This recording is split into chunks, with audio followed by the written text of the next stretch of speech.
Bismillahirrahmanirrahim. Assalamualaikum warahmatullahi wabarakatuh.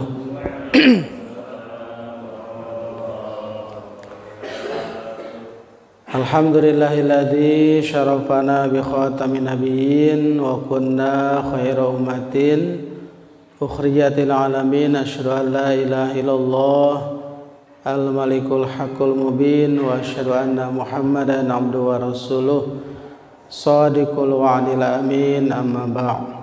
Qala rabbi ishrah li sadri wa yassir li amri wahlul 'uqdatam min lisani yafqahu qawli wala haula wala quwwata illa billahil aliyyil azim.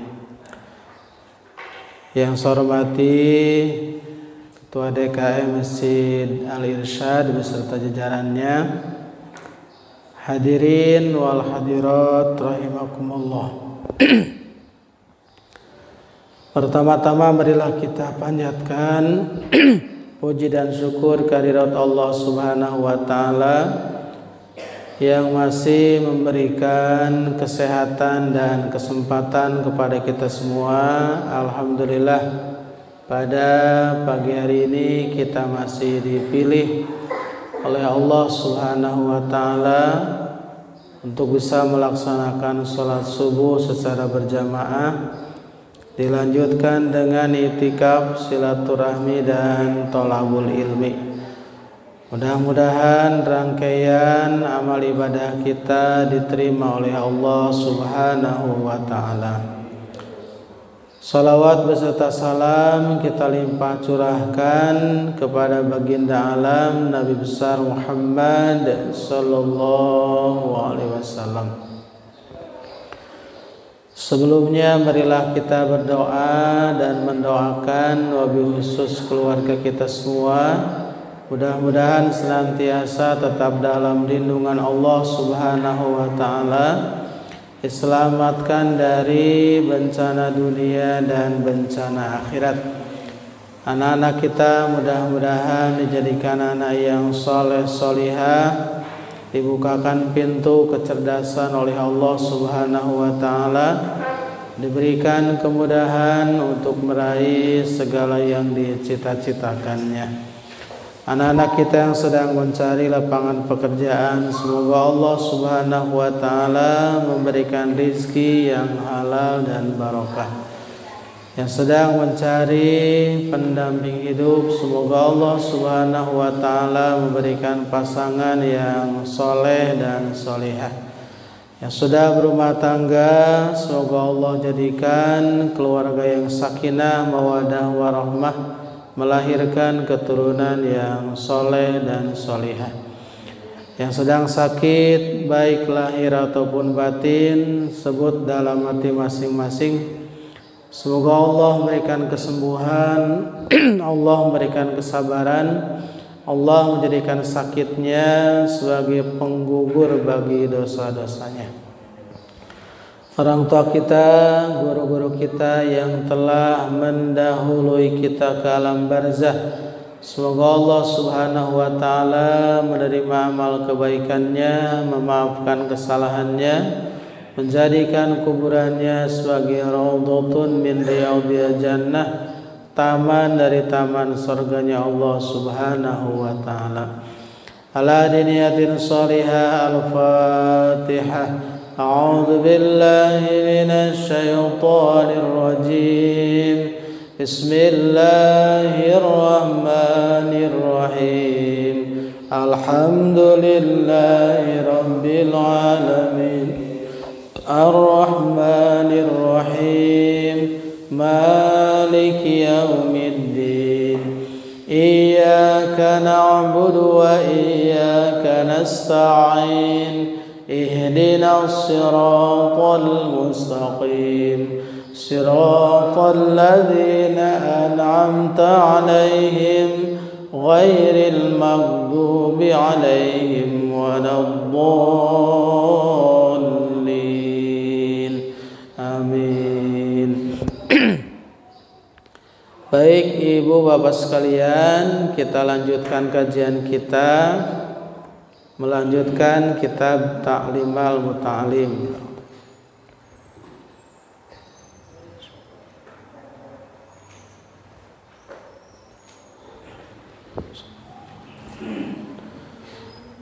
Insyaallah pada pagi hari ini pasal yang kedua, Pak. Pasal yang kedua, faslun fin niyati halat ta'allumi. Pasal yang kedua.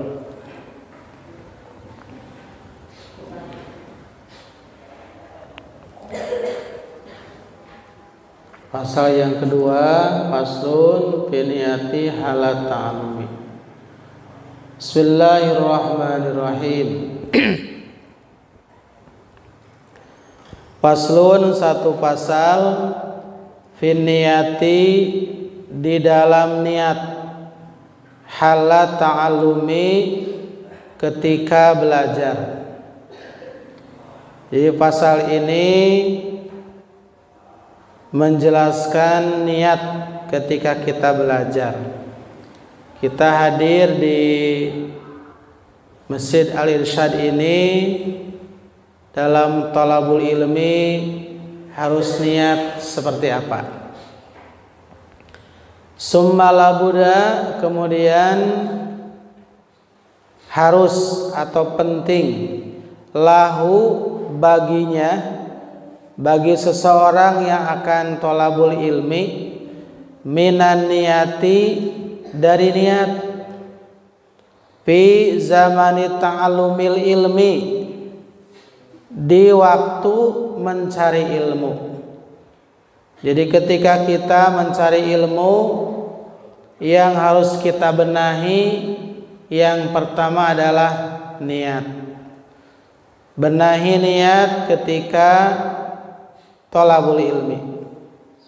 Idin niyatu, karena niat, hiya al aslu, dia adalah pokok, dia adalah pondasi, fi jamil ahwal, dalam segala keadaan. Niat ini penting, niat ini pokok, niat ini pondasi. Liqaulihi alaihi salatu wassalam, karena sabda Rasulullah sallallahu alaihi wasallam, innamal a'malu binniyat, sesungguhnya amal hanyalah dengan niat. Kalau kita lihat ada ma, innama, ada apa ya? Nah, ma ini kalau ada ma, mim, bersanding dengan nun, dengan inna. Ulangi, kalau ada ma bersanding dengan inna, fungsinya ada watul hasr. Ada watul hasr. Ketika ma bersanding dengan inna, itu fungsinya ada watul hasr. Artinya hanyalah. Hanyalah. Jadi begini artinya, innamal a'malu, sesungguhnya amal hanyalah, binniat, dengan niat. Begitu. Diterima dan tidaknya amal, berpahala dan tidaknya amal, hanya tergantung niatnya. Itu mak fungsinya. Innamal a'malu binniat, sesungguhnya amal hanyalah dengan niat. Nah, hadisun sahihun, hadis sahih. Wa an Rasulillah sallallahu alaihi wasallam, dan dari Rasulullah sallallahu alaihi wasallam, kam min amalin, kam betapa banyak, min amalin dari satu amal, ia tasawwaru yang merupakan, bisurati a'mali dunia, dengan rupa amal dunia. Betapa banyak amal yang seperti amal dunia, cuci piring, setrika, kemudian masak nasi, nyayur, sapu di halaman, mencangkul, ngored, itu kan seperti amal dunia kan? Nah, seperti amal dunia. Kerja ke pabrik kayak amal dunia. Olahraga kayak amal dunia. Wa yasiru, dan jadi bihusni niat, dengan baik niatnya, min a'malil akhirah, dari amal-amal akhirat. Jadi banyak amal yang sepertinya amal dunia, tetapi karena baik niatnya jadi amal akhirat.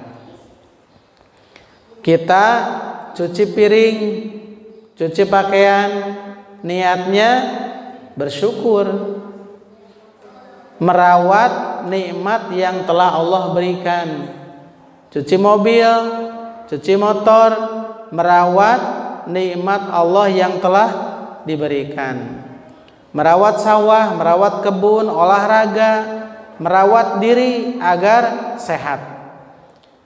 Jadi banyak sekali amal dunia tetapi jadi amal akhirat, berpahala kalau baik niatnya. Bekerja di pabrik, bekerja di kantor, niatnya usaha untuk menafkahi keluarga. Ini menjadi nilai pahala dan menjadi amal akhirat. Jadi banyak kalau bagus niatnya, apapun itu. Wa kam min amalin, dan betapa banyak dari amal yatasawwaru, yang merupakan bisurati amalil akhirah, dengan rupa amal akhirat.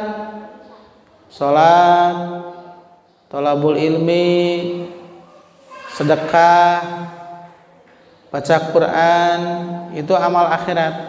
Summa yasiru, kemudian menjadi min a'mali dunia, dari amal dunia, tidak bernilaikan pahala, tidak kebawa ke akhirat. Bisu'in niat, dengan buruk niat. Kita sedekah pingin disebut dermawan, nah maka itu tidak berpahala. Ketika di akhirat orang tersebut menagih, ya Allah, mana pahala sedekah saya? Kata Allah, kan dulu kamu bersedekah pingin disebut dermawan, dan titel itu sudah disematkan oleh masyarakat. Kamu itu seorang yang dermawan, itu sudah kamu dapatkan, jangan minta lagi. Begitu. Ada orang yang berjuang bahkan di jalan Allah, kemudian di akhirat minta pahalanya, ya Allah, mana pahala perjuangan saya? Kata Allah, dulu kamu kan berjuang pengen disebut mujahid, itu sudah dapat di pundakmu. Kau adalah mujahid dan kau bangga dengan itu. Maka jangan kau minta lagi, karena kau niatnya pengen jadi mujahid, bukan karena Allah. Jadi banyak. Thalabul ilmi demikian, apapun walaupun berupa amal akhirat, tapi kalau buruk niatnya maka jadi amal dunia, artinya di akhirat tidak dapat pahala apa-apa. Nah, maka penting kita meluruskan niat dalam thalabul ilmi.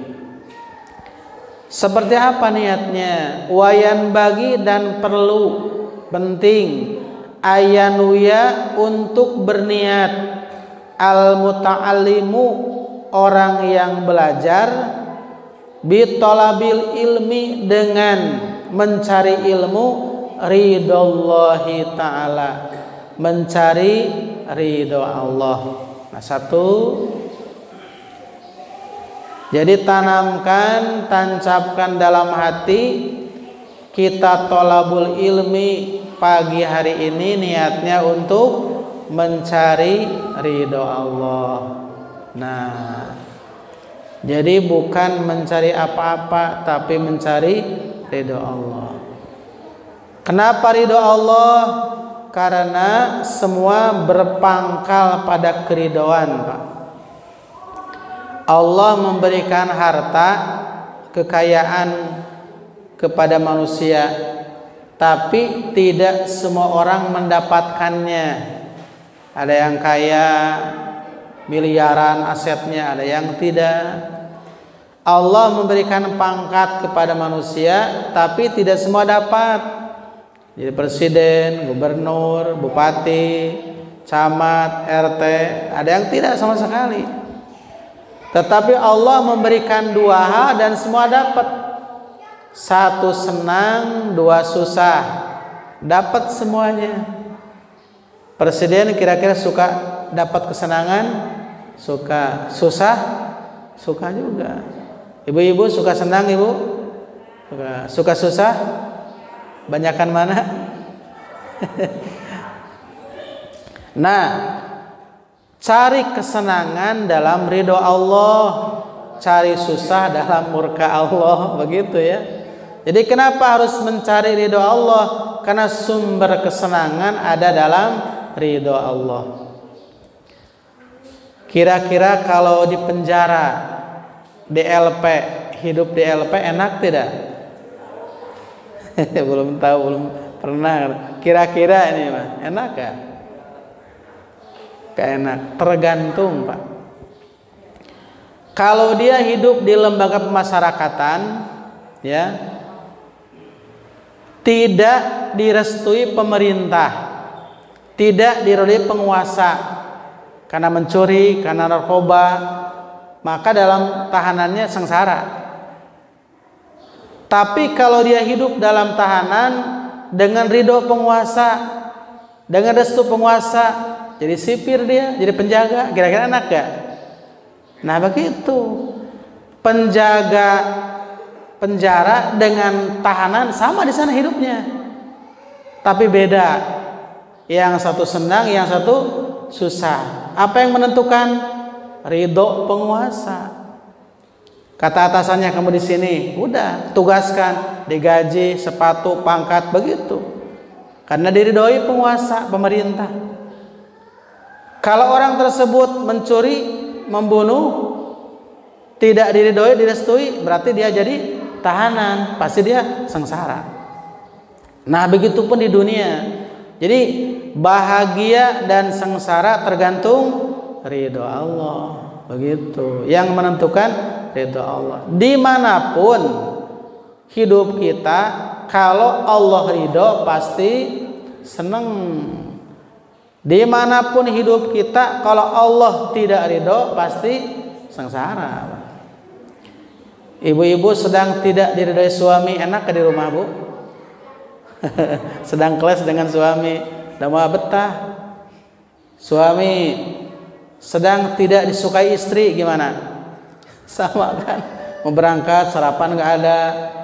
Ini baju pakaian seragam belum disetrika, wah repot. Apalagi tidak diridhoi oleh Allah Subhanahu wa ta'ala. Jadi satu Pak, ridho Allah. Dimanapun Allah ridho, senang. Satu itu niat thalabul ilmi, mencari ridho Allah agar kita bahagia. Yang kedua, wadarul akhirah, niat thalabul ilmi untuk mencari negeri akhirat. Untuk mencari negeri akhirat, berpahala, bekal di akhirat. Itu niatkan untuk mencari pahala di negeri akhirat nanti. Begini, ketika kita dikandung selama kurang lebih 9 bulan, sumber makanan bayi dari mana? Plasenta ya, dari ari kan? Itu satu sumber makanannya dari ari-ari atau plasenta. Satu saja. Tapi Allah menciptakan mata, mulut, kaki, tangan, semua Allah ciptakan dalam kandungan. Kira-kira berfungsi tidak? Tidak. Tangan diam, kaki diam, mata semua diam. Yang berfungsi plasenta saja, ngambil makanan. Tapi bayi tidak begini, ya Allah ngapain kau ciptakan tangan, udah aja plasenta yang banyak biar sumber makanan saya banyak. Nah tidak begitu, karena bayi tahu akan lahir ke alam yang kedua. Pas lahir ke dunia, apa yang dipotong? Plasenta, jegrek dipotong sama bidan atau dokter kandungan. Apa yang berguna? Tangan untuk meraih, kaki melangkah, mata melihat, telinga mendengar, mulut ngomong, itu berfungsi semuanya. Plasentanya digunting. Tapi kita pun diperintah harus ngaji, sholat, baca Quran, thalabul ilmi.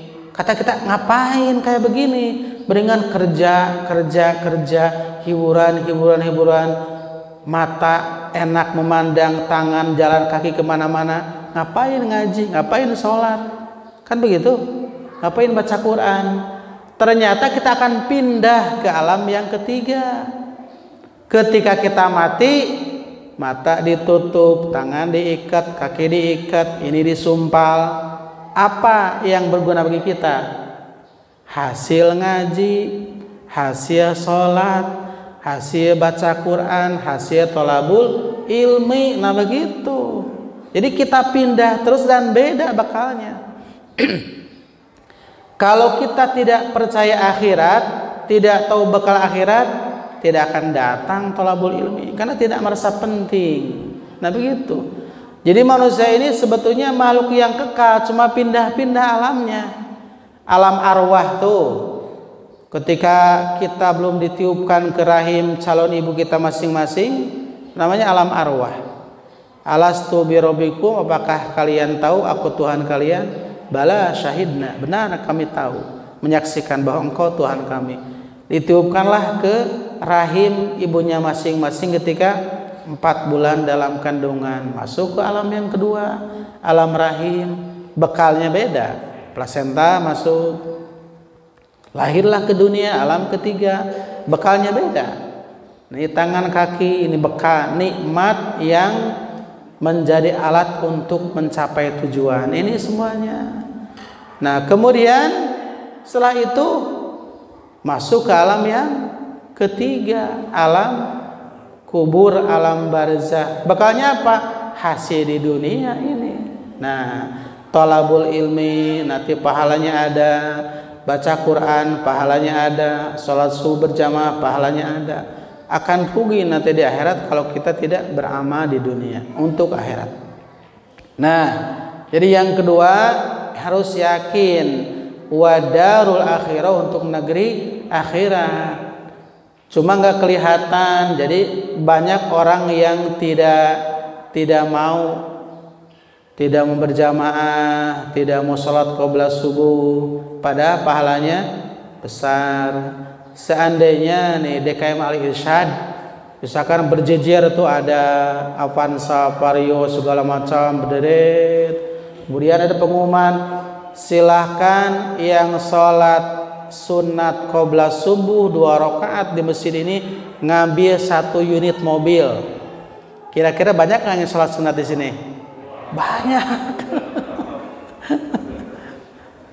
Padahal sholat sunat 2 rakaat sebelum subuh lebih baik daripada dunia dan isinya. Bukan hanya mobil, tapi gak kelihatan dah tuh. Jadi tekabita begitu ya.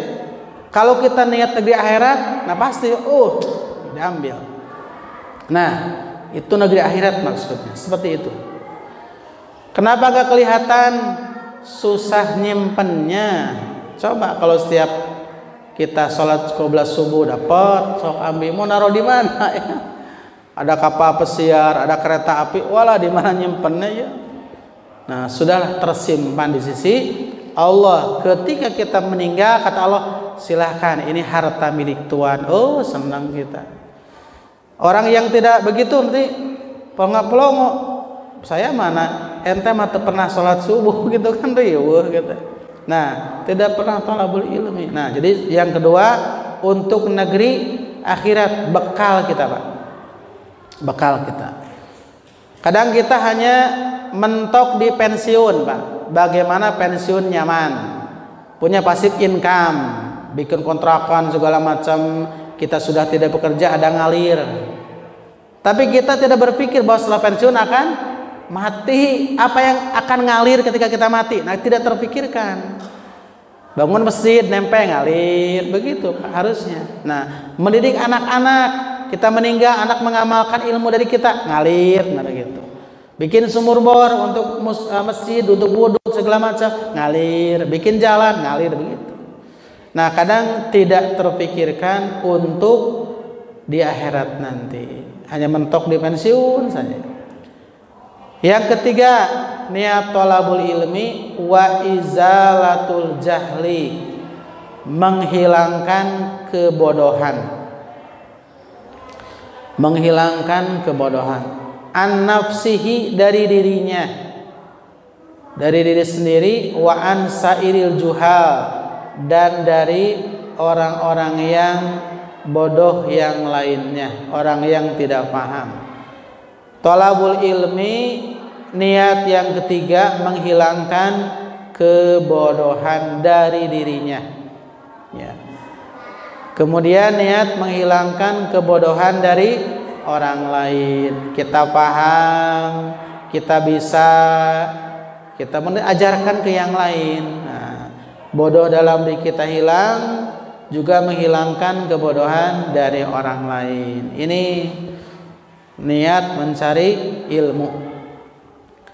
Semua belajar. Nabi Musa alaihissalam, Pak, ketika Fir'aun sudah kalah, ahli sihir 40 tunduk, laut sudah terbelah dengan tongkatnya, batu dipukul memancar 12 mata air, dia pun merenung, kayaknya saya paling pintar di dunia ini, begitu. Saya kayaknya yang paling pintar di dunia ini. Allah menegur, ada seorang hamba lebih pintar, lebih sakti dari kamu Musa. Merejat, Allah, siapa dia? Seperti apa ilmunya? Nah, ternyata Nabi Musa masih dibilang bodoh dibanding ada hamba yang satu lagi. Kata Allah, cari, dia berada di pertemuan dua samudera, dalam surah Al-Kahfi. Kemudian Nabi Musa pun berangkat, Pak, membawa bekal dengan seorang pemuda namanya Yusa. Ini cerita lengkapnya di surat Al-Kahfi. Kemudian Nabi Musa berkata, laqad lakina min safarina hadza nasaba, sungguh kami menemukan dalam perjalananku ini kepayahan. Jadi thalabul ilmi ini tidak menyenangkan. Susah, repot, ngantuk, capek gitu ya. Thalabul ilmi. Istirahat Nabi Musa alaihissalam, istirahat Nabi Musa, makan, berangkat lagi. Ketika berangkat pingin makan lagi, kata Nabi Musa, Yusa, mana bekal kita? Masih ada? Ada. Pas dibuka di kantong ketinggalan. Aduh, ketinggalan Tuhan di sana, di tempat tadi. Balik lagi. Ternyata roti masih ada, tapi ikannya sudah tidak ada. Jadi ada goreng ikan atau ikan yang sudah dimasak. Ikan tidak ada. Ini kemana ikannya? Dilihat ada bekas ikan, bekas di tanah, di pasir, menuju ke air. Kok aneh? Ikan sudah matang bisa bergerak. Ayo kita diikutin lah. Ditelusuri, ternyata ada sebuah pulau yang hijau rano, hijau sekali. Buah-buahannya banyak, daun-daunnya rindang. Masuklah Nabi Musa alaihissalam. Ketika masuk, kemudian dia pun akan mengambil buah. Ketika mau dipetik, izin dulu dong. Ada yang nyawat, kaget tuh. Nah, diurungkan lagi, tengok-tengok, gak ada siapa-siapa. Ngambil lagi, izin dulu dong. Siapa yang ngomong? Gak ada. Pas ketiga kali, izin dulu, semakin dekat. Ternyata pas dilihat ada beliau sedang duduk dan berpakaian hijau semuanya. Jadi samar dengan pohon-pohon dan daun-daun. Disamperin, man anta ya syekh, Tuhan siapa? Ana hidir antum. Saya Khidir, kamu siapa? Saya Musa. Akhirnya Nabi Musa pun, ini kayaknya orang yang dimaksud oleh Allah, orang yang pintar, yang sakti melebihi saya. Tuan, bolehkah aku belajar sama Tuan? Kata Khidir, innaka lang tastati' maya sabra. Kamu tidak akan bisa sabar kalau belajar dengan saya. Enggak, saya mau kuat belajar dengan Tuan. Enggak, pulang aja pulang. Kamu tidak akan kuat belajar dengan saya. Semakin penasaran kan? Ilmunya apa gitu ya? Sampai bilang tidak mampu belajar. Lautan pun terbelah, Fir'aun pun kalah, ahli sihir pun tunduk. Ini guru ini kok bilang saya tidak kuat? Enggak, ikut saja. Baik, kalau gitu janji ya. Janji tidak boleh bertanya, tidak boleh protes. Apapun yang saya lakukan ikuti. Itu seorang murid kepada guru. Apapun yang guru lakukan ikuti. Jangan nanya dulu, jangan protes. Siap? Janji? Janji. Oke, jalanlah.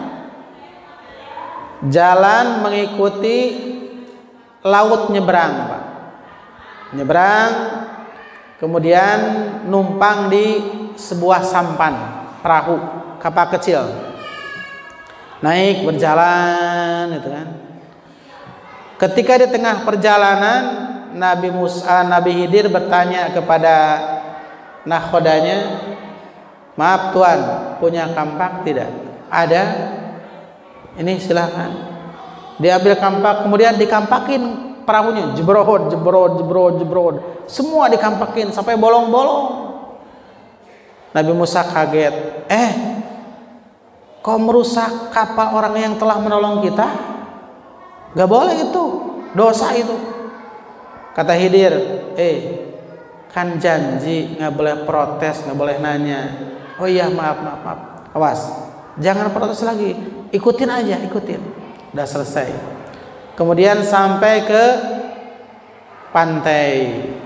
Banyak anak pantai yang sedang bermain.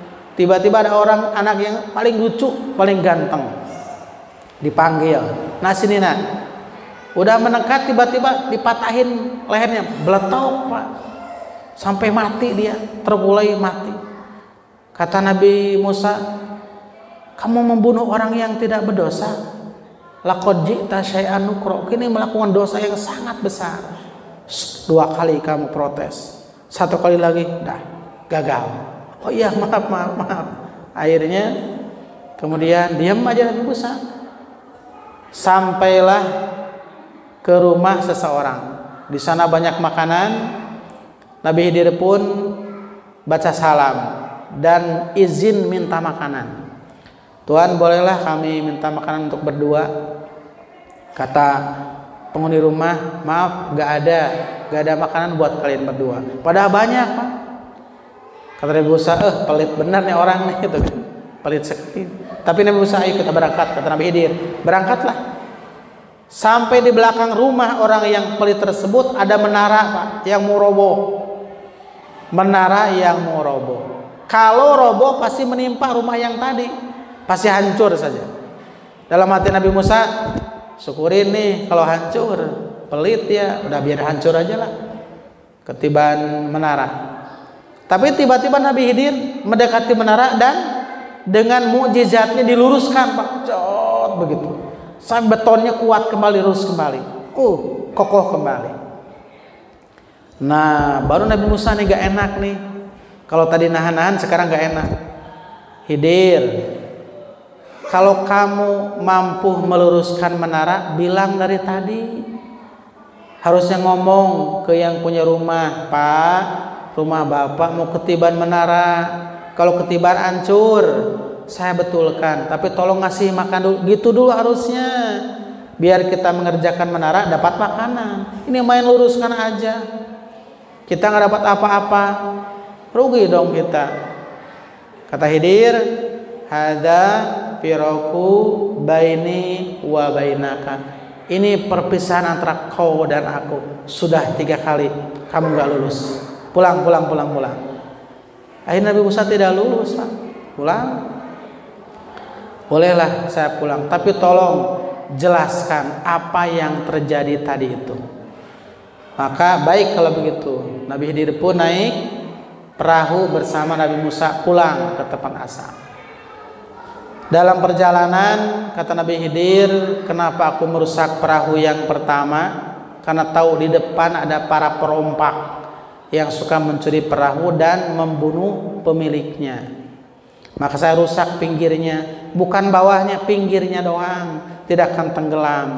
Nanti para perompak akan melihat, oh perahunya rusak, biarkan lolos. Nanti tidak akan lolos.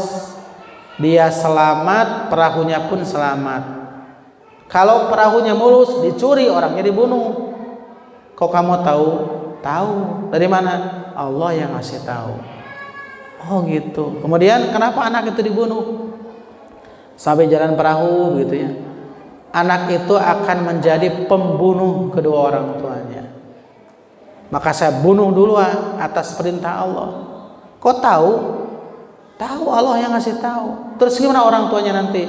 Dia akan melahirkan anak yang soleh dan solehah yang ganteng melebihi dia. Tahu kamu? Tahu, Allah yang ngasih tahu. Oh begitu. Mangut-mangut lagi Nabi Musa. Nah kemudian kenapa tadi menara kau luruskan? Padahal mau roboh. Kalau roboh kan orang yang pelit ketimpa ke rumahnya, biar ketimpa karena pelit. Begini, orang itu serumah dengan anak yatim. Karena yatima ini fil Madinah. Ada 2 anak yatim dirawat, tapi disia-siakan. Nah, bapak anak yatim ini punya harta disimpan di menara, di tembok, di dalam, kuat kokoh. Nah si orang tersebut sedang menunggu roboh. Kalau roboh, dia akan ambil hartanya dan berlari meninggalkan anak yatim.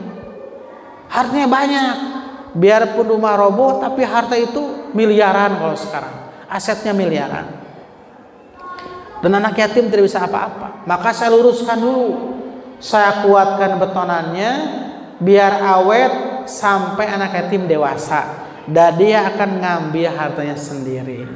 Jadi tidak akan dicuri oleh penghuni tadi.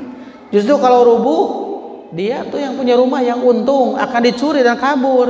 Maka saya luruskan sampai anak yatimnya dewasa dan mengambil sendiri. Oh begitu. Iya. Kemudian ada burung nemplek di ujung perahu, kemudian minum gitu kan. Kata Nabi Khidir, Musa lihat. Ada air di ujung paruh burung, itulah ilmu kita. Dan lautan di bawahnya adalah ilmu Allah Subhanahu wa ta'ala. Ilmu kita bagaikan air di ujung paruh burung. Ilmu Allah bagaikan lautan. Kemudian di ujungnya kul lau kanal bahru midadan li kalimati rabbi lanafidal bahru qabla an tanfada kalimati rabbihi walau ji'na bimislihi madada. Surat apa itu? Al-Kahfi. Coba kita artikan. Kul, katakanlah, lau kanal bahru, seandainya samudra midadan dijadikan tinta li kalimati rabbi, untuk mencatat ilmu Allah. Pohon jadi ballpointnya, samudra jadi tintanya, daun-daun jadi kertasnya. Lana fidal bahru, akan habis samudra itu. Li kalimati rabbi, untuk mencatat kalimat Allah. Walau jikna, walaupun kau datangkan bimislihi madada, samudra-samudra yang lain. 7 samudra dijadikan tinta, pohon dijadikan ballpoint, daun dijadikan kertas untuk mencatat ilmu Allah, akan habis. Kita yang bodoh, Allah yang maha tahu. Samudra ilmu Allah, tetesan air di ujung paruh burung, itulah ilmu kita. Nah itu ya. Jadi niat tolabul ilmi ini untuk menghilangkan kebodohan. Sekelas Nabi masih disuruh tolabul ilmi, apalagi sekelas kita harus terus belajar. Nah itu ya. Jadi niat yang ketiga untuk menghilangkan kebodohan dari diri sendiri dan juga dari orang lain. Kemudian yang keempat niatnya Wa ihya'uddin, menghidup agama, menghidupkan agama. Agama kalau tidak ada ilmunya Pak, mati, tidak ada yang meneruskan. Maka kita thalabul ilmi niatnya menghidup agama, hidup masjid makmur, hidup kalau orang-orangnya thalabul ilmi, berjamaah ramai kalau punya ilmunya. Kalau tidak tahu ilmunya ya masjid kosong, megah tapi kosong. Jadi menghidup agama Pak. Nah ini niat thalabul ilmi agar agama hidup ramai. Yang kelima, wa ibqa'il Islam, wa ibqa'al Islam, mengkekalkan Islam agar Islam kekal tetap berada di atas bumi ini Pak. Harus thalabul ilmi. Kalau tidak punya ilmu siapa yang meneruskan? Ya, di Purwakarta para kiai meninggal, gantinya siapa? Kalau anak cucu kita bodoh-bodoh tentang agama.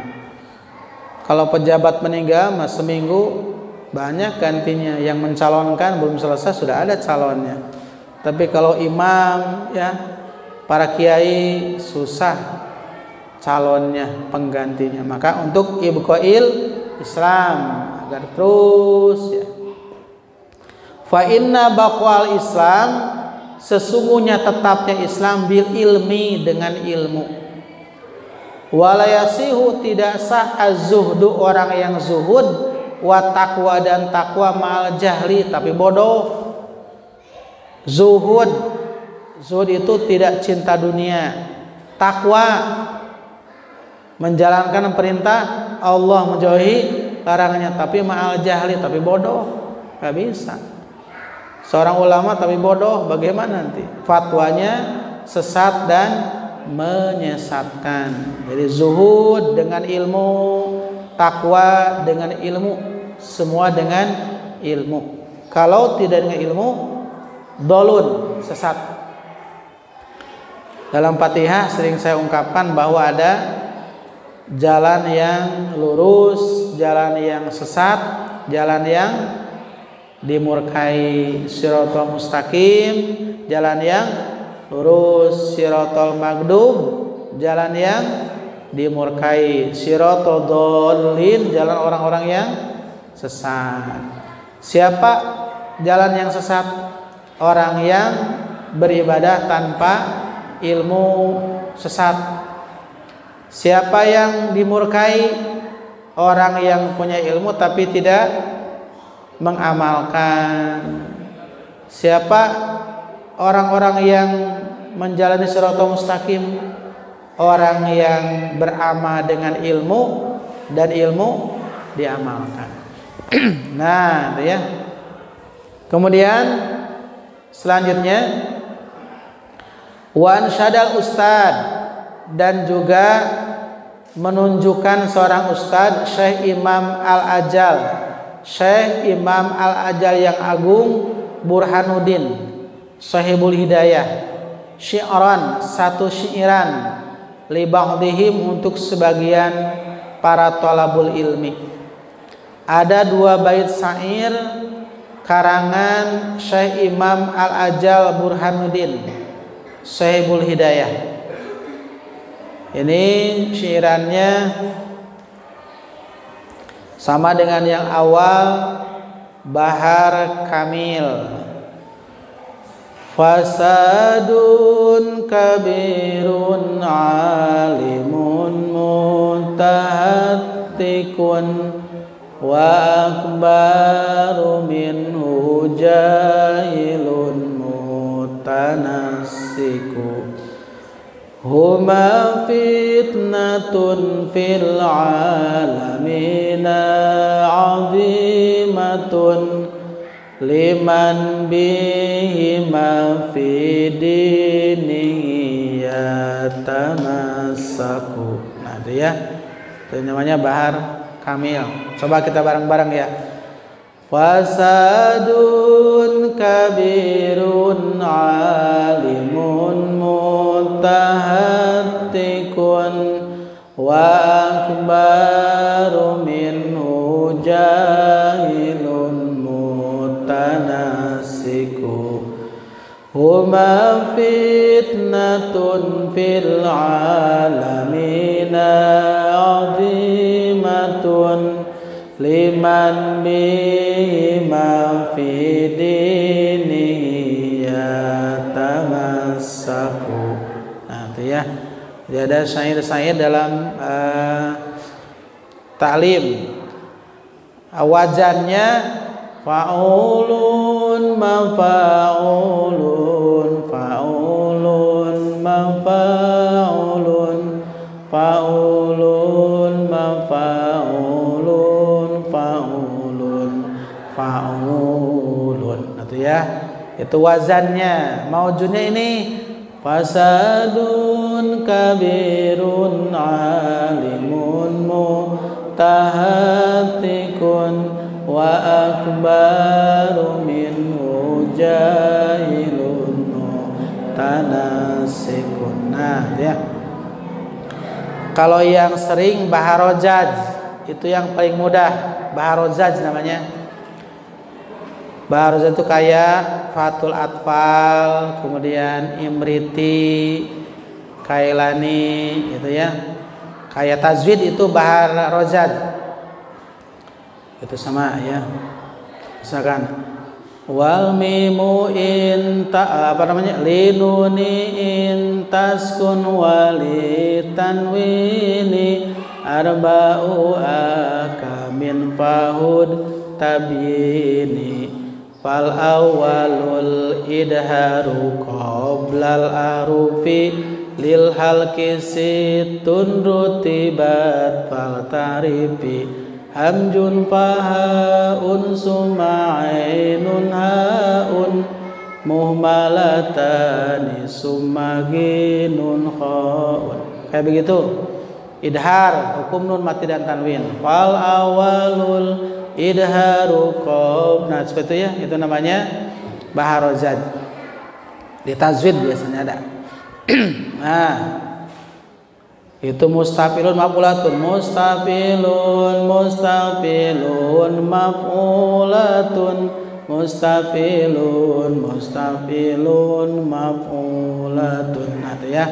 Kalau ini fa'ulun mafa'ulun fa'ulun mafa'ulun fa'ulun mafa'ulun fa'ulun fa'ulun fasadun kabirun alimun mutahatiku wa akbaru minhu jahilun mutanasiku huma fitnatun fil alamina azimatun liman bima fi dinihi tamassaku. Fasadun kerusakan, kabirun yang besar, kerusakan besar. Alimun mutahattikun, orang alim tapi berbuat durhaka. Kerusakan besar seorang alim yang berbuat durhaka. Kiai misalkan tapi judi, misalkan yang punten-punten mungkin tidak ada insya Allah ya, berzina ya, ihtilatu jinsi, capakat cipiki lawan jenis, padahal sorbannya, kemudian wah jasnya ya mungkin itu bukan kiai tapi hanya apa namanya casingnya kiai. Insya Allah kalau dalamnya kiai enggak seperti itu. Nah itu yang rusak Pak, seperti itu. Nah, hati-hati saja. Kadang sekarang banyak yang begitu, ya. Berilmu tinggi tapi berbuat dosa. Jadi contoh, kenapa kamu nyuri? Tuh kayak itu juga nyuri sama. Kenapa kamu ini berzina? Itu pakai juga berzina, oh bahaya itu. Dicontoh nanti. Nah, parah itu ya. Fasadun kabirun. Wak baru lebih besar lagi minhu dari ulama yang berbuat dosa. Ada yang lebih parah, jahilun mutanasikun, orang bodoh yang ahli ibadah. Waduh, hebat ya. Gak tahu apa-apa, ceramah tentang apa-apa. Wah, lebih parah itu. Subhanallah ya. Berfatwa tentang apa-apa. Waduh, ini. Waduh, itu lebih parah lagi. Sesat dan menyesatkan. Jadi orang alim yang berbuat dosa atau orang bodoh yang ahli ibadah itu parah. Nah, hati-hati. Huma keduanya fitnatun, fitnah, ujian fil alamina di dalam alam, azimatun yang besar. Yang ngaku nabi banyak pada tidak tahu apa-apa, ngaku ulama banyak pada tidak berilmu gitu ya, banyak. Liman bihima bagi orang yang dengan keduanya fidinihi di dalam agamanya tamasaku berpegang teguh. Bagi orang yang berpegang teguh dengan agama, yang ingin mendirikan menegakkan agama, itu dua orang tersebut fitnah, ujian. Orang bodoh yang suka beribadah sehingga ngarang-ngarang ibadahnya tuh sakayang we, tidak berdasarkan dalil Quran hadis, ataupun orang yang berilmu tapi dia berbuat jahat, tidak mengamalkan ilmunya. Nah, satu lagi, sedikit lagi. Wayanwi, satu baris lagi, wayanwi dan berniat bihi dengan thalabul ilmi asyukro, niat syukro ya. Bukan syukur jero ini mah. Syukro, syukur ala nikmatil akli wasihatil badan. Thalabul ilmi niat bersyukur atas nikmat akal, ala nikmatil akli nikmat akal, wasihatil badan dan sehat badan. Kita akalnya sehat, badannya sehat. Thalabul ilmi Pak sebagai bentuk syukur, badan kita sehat, akal kita sehat. Karena kalau salah satunya terganggu Pak, insya Allah tidak akan hadir. Pikiran lagi enak, badan meriang, hadir nggak? Jangan, nanti COVID katanya. Jangan. Nah, ataupun badan sehat, akal nak kieu tah suruh ngasarenge gitu kan. Bu, ayo ngaji, tereke kena tanggal mangga, cikiki keseuri, ngajelok ka handap, ajuk acrugan. Ya maka ganggu ya. Nah, tidak mungkin Pak. Badan sehat, akal terganggu ya, ataupun akal sehat, badan terganggu kesehatan, pasti tidak akan datang. Nah, kita kan dua-duanya ada tuh, akal sehat, badan sehat. Syukuri dengan thalabul ilmi. Nah, mungkin Pak ya. Sampai di sana. Jadi ada beberapa niat thalabul ilmi. Satu, niat mencari ridho Allah. Yang kedua, niat untuk dapat pahala di negeri akhirat. Yang ketiga, menghilangkan kebodohan dari diri kita dan orang lain. Yang keempat, menghidupkan agama. Yang kelima, menetapkan Islam, melanggengkan Islam di bumi ini. Yang keenam, mensyukuri nikmat sehat badan dan sehat akal. Mudah-mudahan kalau kita bersyukur berarti nanti kita akan tambah sehat, tambah cerdas lagi ya. Mudah-mudahan itu mungkin yang dapat disampaikan pada pagi hari ini. Mudah-mudahan kita istiqomah dalam thalabul ilmi, kita diberikan kesehatan, diberikan keberkahan oleh Allah Subhanahu wa taala. Allahumma rahamna bil Qur'an waj'alhu lana imaman wa nuran wa hudan wa rahmah. Allahumma dzakirna minhu ma nasina وعلمنا منه ما جهلنا وارزقنا تلاوته آناء الليل وأطراف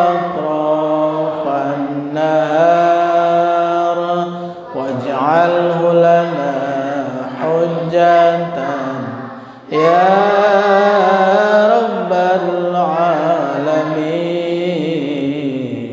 Subhanaka Allahumma bihamdika asyhadu an la ilaha illa anta astaghfiruka wa atubu ilaik. Assalamualaikum warahmatullahi wabarakatuh.